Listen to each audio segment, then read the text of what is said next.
So hi guys, welcome back to my channel dream boys 94. So ఈరోజు వచ్చేసి మనమైతే motivational topic అయితే మాట్లాడదాం. సో లేట్ చేయకుండా వీడియోని అయితే స్టార్ట్ చేసే ముందు ఇప్పటి వరకు మన ఛానల్ ఎవరైనా సబ్స్క్రైబ్ చేసుకోకపోతే సబ్స్క్రైబ్ చేసుకొని బెల్ ఐకాన్ క్లిక్ చేసి ఆల్లో పెట్టుకోండి. ఫర్దర్ వీడియోస్ మిస్ అవ్వకుండా చూడొచ్చు. సో ఈ వీడియోని లైక్ చేయండి అండ్ నచ్చితే కనుక షేర్ చేయండి అండ్ కామెంట్ చేయండి. సో లేట్ చేయకుండా స్టార్ట్ చేద్దాం వీడియో. Let's go. మనకి ఏ ప్రాబ్లం వచ్చినా, ఏదొచ్చినా గూడా, కష్టం వచ్చినా, సుఖం వచ్చినా, భయం వచ్చినా, బాధొచ్చినా, ఏ ప్రాబ్లమ్స్ వచ్చినా, ఎందులోనైనా సరే, ఎలాంటి బ్యాడ్ సిచ్యువేషన్‌లో అయినా సరే, మనల్ని ఎప్పుడు మంచి, చెడులో మనకెప్పుడు తోడుండే ఒక ఫ్రెండ్ అయితే మనకు ఖచ్చితంగా మన గ్రూప్‌లో అయితే ఖచ్చితంగా ఉంటాడు. సో, అలాంటి వాడు మనకు ప్రతి ఒక్క దాంట్లో మనకి తోడుగా ఉంటాడు. కష్టాల్లో అయినా, సుఖాల్లో అయినా ఖచ్చితంగా తోడుంటాడు. బ్యాడ్ సిచ్యువేషన్‌లో గూడా తోడుంటాడు. అందరూ మనల్ని మనతో పాటు చాలా గ్రూప్ అయితే ఉంటుంది. అందులో చాలామంది ఫేక్ ఫ్రెండ్‌షిప్స్ అయితే ఎక్కువగా ఉంటాయి. ఫేక్‌గా ఫ్రెండ్‌షిప్ చేసేవాళ్ళు చాలామంది ఉంటారు. అబ్బాయిల గ్రూప్‌లో అయినా సరే, అమ్మాయిల గ్రూప్‌లో అయినా సరే ఖచ్చితంగా వాళ్ళు ఫేక్ ఫ్రెండ్‌షిప్ అయితే చేస్తూ ఉంటారు. ఎందుకు? వాడి దగ్గర డబ్బున్నప్పుడు, లేకపోతే వాడి దగ్గర వాడితో పని ఉన్నంత వరకు వాళ్ళైతే వాడిని బాగా ఉపయోగించుకుంటారు.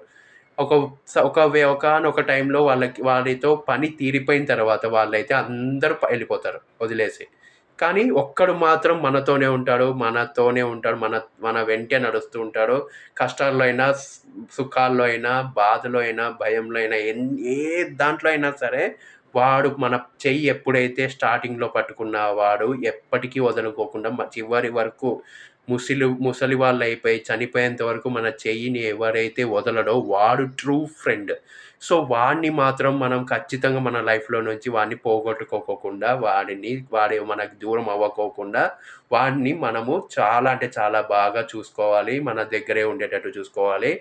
వాడికి ఏ ప్రాబ్లమ్ వచ్చినా కూడా మనమైతే వాడికి అండగా నిలబడాలి. వాడు ఎలాగైతే మనకు అండగా నిలబడతాడో, వాడికి కూడా ఏ ప్రాబ్లమ్ వచ్చినా కూడా కష్టాల్లో అయినా, సుఖాల్లో అయినా, బాధలో అయినా, భయాల్లో అయినా, ఎక్కడైనా సరే, బ్యాడ్ సిట్యుయేషన్‌లో అయినా సరే, గుడ్ సిట్యుయేషన్‌లో అయినా సరే, వాడు ఎలాగైతే మనకు అండగా ఉంటాడో, వాడికి కూడా మనం కష్టం వచ్చినప్పుడు మనము వాడికి అండగా నిలబడి, మనం వాని రుణం అయితే తీర్చుకోవాల్సిన అవసరం అయితే ఉంటుంది. ఎందుకు అంటే, అలాంటి ఫ్రెండ్, ట్రూ ఫ్రెండ్ మనం కొట్టుకున్నా, తిట్టుకున్నా, ఎట్లా ఫైటింగ్ చేసినా గూడా, ఏ మాటలన్నా గూడా, వాడు జోక్‌గా తీసుకుంటూ చాలా జోవియల్‌గా మనతో కలిసిపోయేవాడు.